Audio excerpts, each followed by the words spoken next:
Gravação iniciada, presidente. Prezados, então estamos retornando aqui para o item 111 da pauta. A gente teve um problema operacional, acho que a patrona teve alguma dificuldade ou na gravação das características ali do vídeo, um pouco fora do que o CARF solicitou, e a gente teve sérios problemas aqui para conseguir resolver essa questão.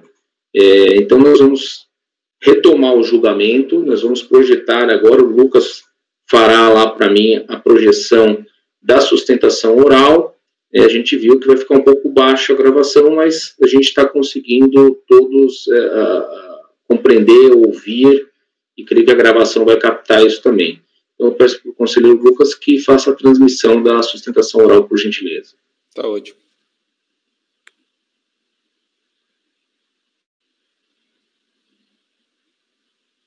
Bom dia, ilustríssimos conselheiros julgadores da primeira turma ordinária da terceira Câmara, dessa primeira sessão de julgamentos do Conselho Administrativo de Recursos Fiscais. Em nome do recorrente, ora contribuinte, Objective Solutions, Consultoria e Desenvolvimento de Sistemas Limitada, apresento nessa oportunidade a sustentação oral dos argumentos expostos em seu recurso voluntário, visando a reforma, venerando acórdão proferido pela segunda turma da Delegacia da Receita Federal do Brasil de Julgamentos no Rio de Janeiro, interposto nos autos do processo administrativo 13811 003793/2003-77, que se refere ao item 111, tema 16, da pauta de julgamento prevista para ocorrer às 9 horas do dia 16 de julho de 2020, de relatoria da conselheira Bianca Felícia Rothschild, que está previsto para ocorrer em sessão de julgamento virtual, em razão da suspensão das sessões presenciais decorrentes aí da pandemia ocasionada pela Covid-19. Indo adiante, aqui no caso tratado, conselheiros, trata-se de um lançamento de ofício realizado pela Receita Federal do Brasil, visando a cobrança de débitos de imposto de renda referentes ao segundo, terceiro e quarto trimestres de 1998. Essa cobrança tem como origem as declarações em DCTFs prestados pelo contribuinte, que por um equívoco, em vez de considerar os valores que sofreu de retenção de imposto de renda, o contribuinte ele declarou tais valores no campo compensação em DARF.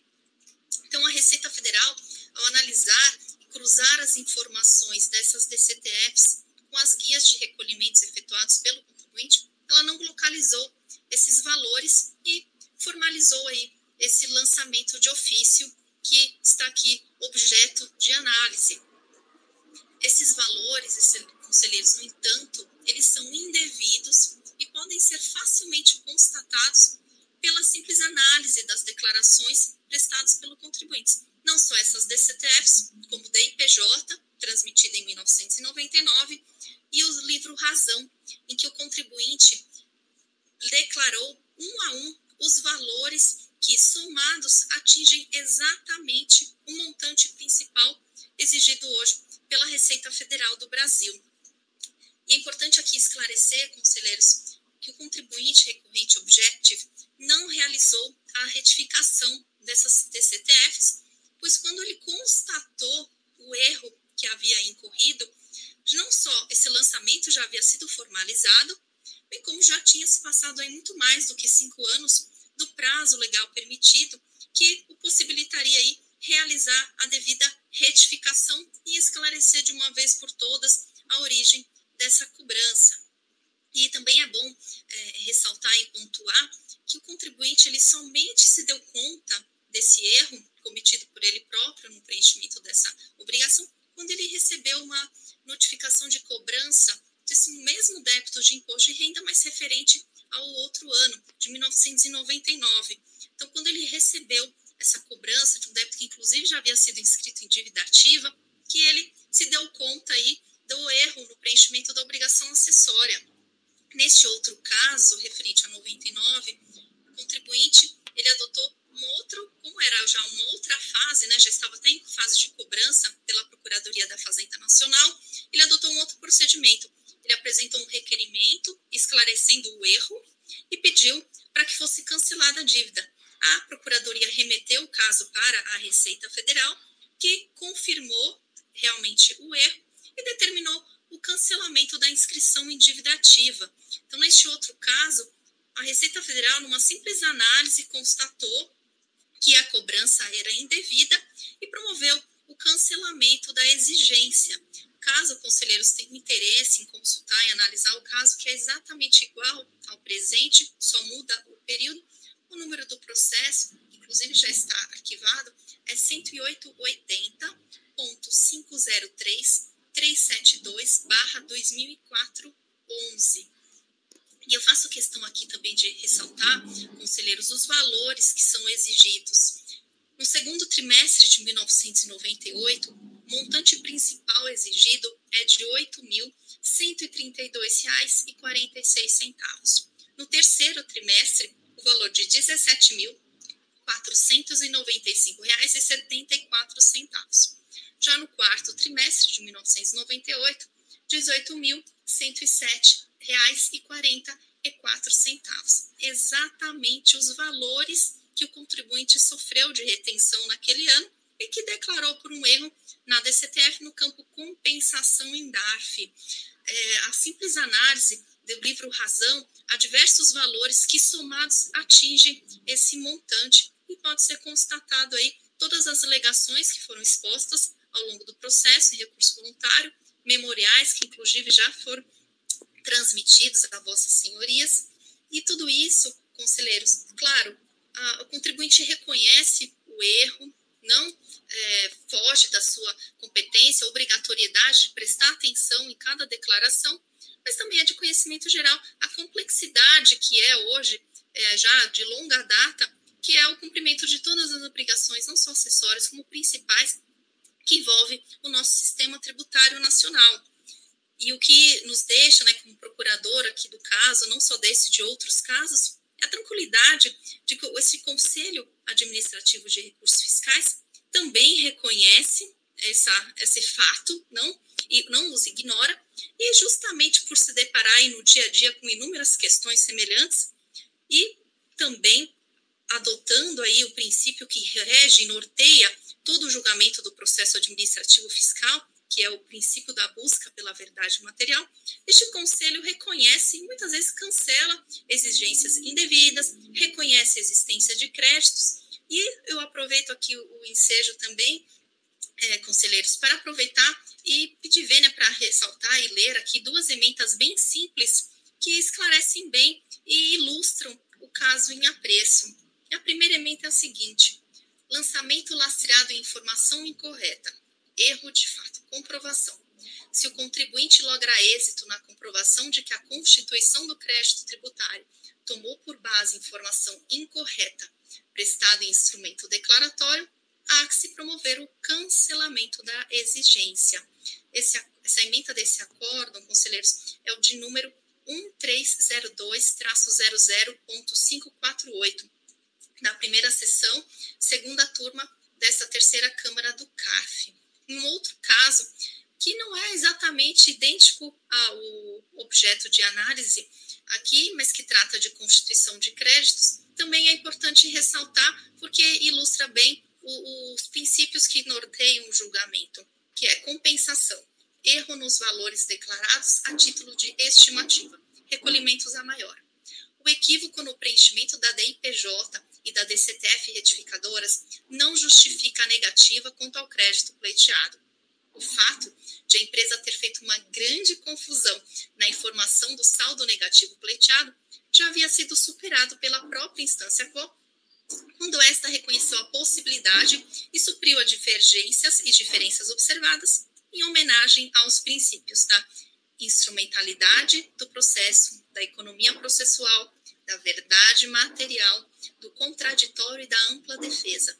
As evidências são claras de que a empresa efetivamente recolheu os valores de estimativa a maior do que havia declarado para os meses de janeiro, fevereiro, maio e junho de 2005.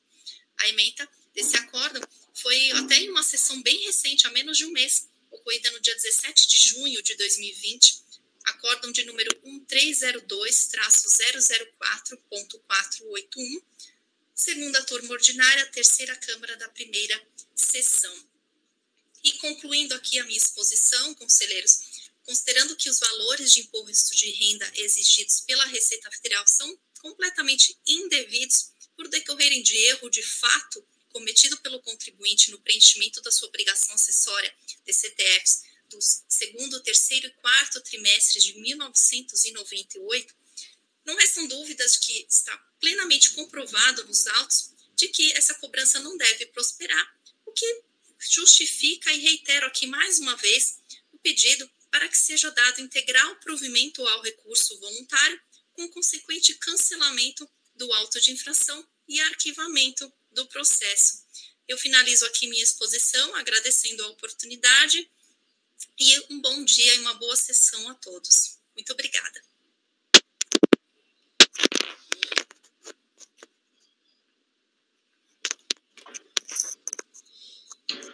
Senhores, então, creio que, apesar das dificuldades técnicas, da minha parte aqui, consegui assistir a sustentação oral, ouvi atentamente as palavras da doutora Amanda de Castro Roll, a quem a gente agradece o encaminhamento da sustentação oral. Então, vamos a prosseguimento ao julgamento e eu passo a palavra para a conselheira relatora Bianca proferir seu voto. Bom, presidente, pela sustentação oral também ouvi e compreendi bem. A patrona reproduziu exatamente, né, as questões que haviam sido relatadas e eu sou da opinião, estou encaminhando meu voto para a gente acolher excepcionalmente a juntada desses documentos em sede recursal, que supostamente confirmariam os argumentos levantados pela recorrente e encaminhando para análise da unidade de origem para atestar os dados das informações prestadas. Certo. Senhores, debates?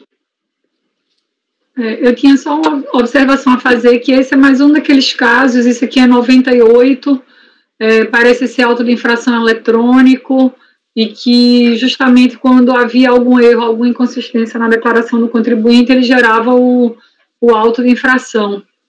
E aí nem sempre a unidade de origem conseguiu olhar ou conseguiu a tempo, enfim, ele terminou se defendendo por impugnação. Eu acho que é bem plausível que tenha acontecido algum erro, e eu acho que merece realmente uma diligência nesse sentido.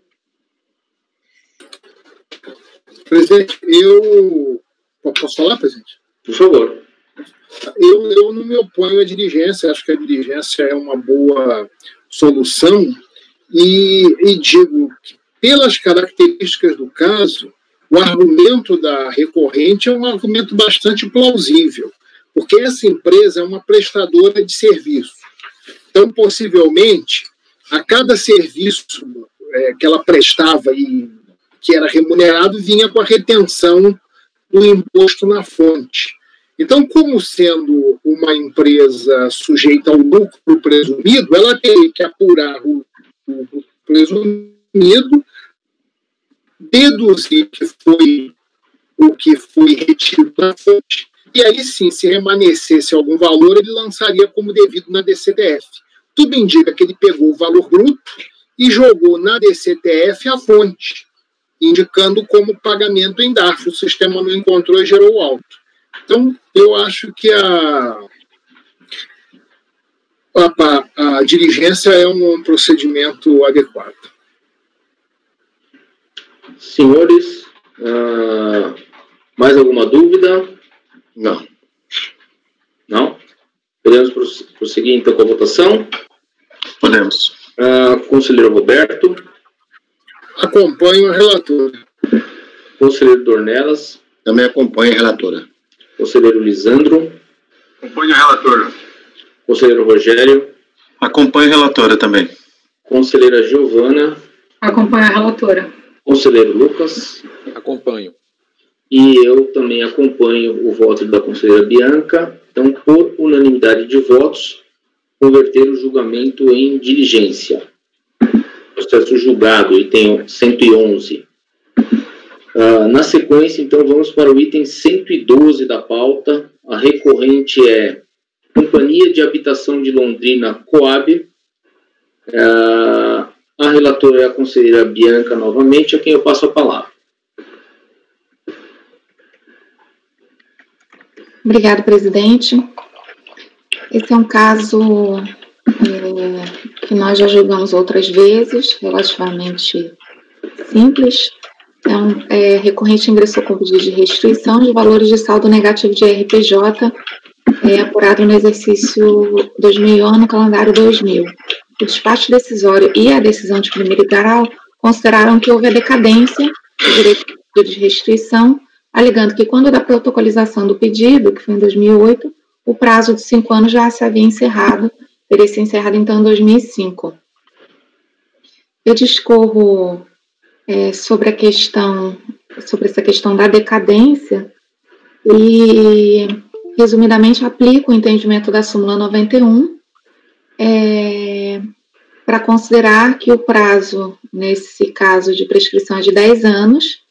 Então, eu encaminho meu voto para dar provimento parcial, acatar o prazo prescricional de 10 anos, para que esse processo retorne à unidade preparadora de análise, para que ela possa expedir um despacho complementar, retomando-se a partir daí o rito processual de praxe.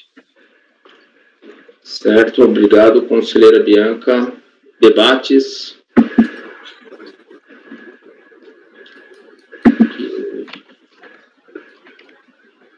Então, o fato gerador era no calendário 2000 e o pedido foi apresentado em...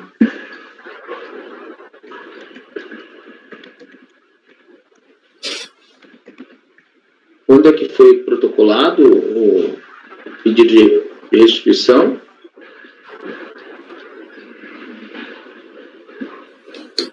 Desculpa, estava com o microfone fechado. Deixa eu só um segundinho que eu já confirmo aqui. Tem no comecinho do voto aqui. Protocolização do pedido 15/12/2008. Porque se for... Esse seria o prazo que a Fazenda falou que teria se encerrado, né? E não... Não, porque se ele fez o pedido em 2008, aí está prescrito. Sim, não, foi antes daquele prazo da lei complementar, só um segundinho. Porque o importante é a gente saber o dia que ele fez o pedido, né? Sim, claro. Tem que ter feito o pedido antes lá de 9 de junho de 2005. Que eu tenho uma certa dúvida, né? Ele teria um pouco... Porque se ele... Vamos supor, o fato gerador é ano 2000. Se o pedido foi feito até 31 de dezembro de 2005,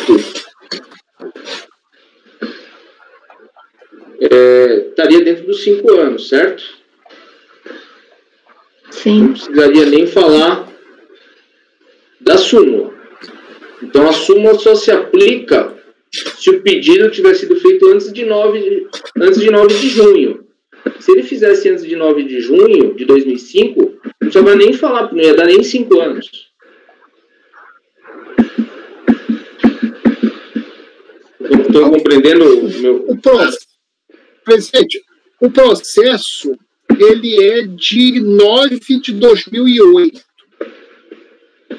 E na folha 2, eu não sei se é exatamente esse aqui o documento, consta aqui uma data de 15/9/2008. Não, o que eu estou dizendo assim, independentemente, eu nem vi o prazo ali, mas se o contribuinte protocolou dentro de 5 anos do fato gerador, seria 31 de dezembro de 2005, certo? E aí não precisava nem aplicar a súmula. E aí ficaria até estranho se a DRJ tivesse dito que estava prescrito. O próprio relatório, realmente você tem razão. No próprio relatório que Bianca fez, ela está repetindo o relatório da DRF, consta lá que o pedido do contribuinte foi 15/9/2008. Está prescrito, né?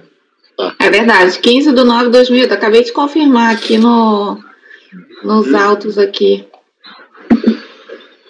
Eu vou reformular o voto, então, e realmente aplicar a prescrição aqui nesse caso. Prescrição.